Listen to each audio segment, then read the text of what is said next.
from the Enuma Elish, Mumu was in charge of the planet Mercury. Okay, but it turns out that in the very beginning of that account, his father, Ea Nudimmud, tells Mercury that he has to mask his radiance and remove the countenance of the sun and put it on himself. They got some problems with their planets coming into into perihelion, and we'll talk about that. So he shows up very early in the count. In the Adapa tale, he shows up as Gazida, who's Ningshita, that's another name for him, who escorts the Adapa to Nibiru.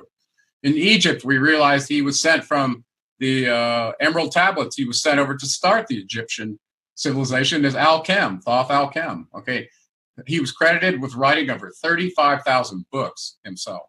Amazing. Between his name is Thoth and Hermes, and of course, when we finally get back to Rome, Hermes becomes Mercury, the messenger of the gods, but he's carrying the same symbol all the way through. Right. So Seven planet Mercury rising. Right. So as soon as you see one of these characters going all through these cultures, you go, wait a second. How could any one of them live that long from Sumer all the way to Rome? Okay. How's that possible? Well, then you go see the Sumerian kings list and see that their very first king ruled for 28,800 years. And then you ask yourself, what kind of genetics did they have?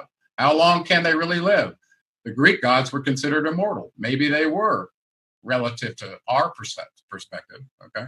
So I'm going to move along and pass this table before I put you to sleep.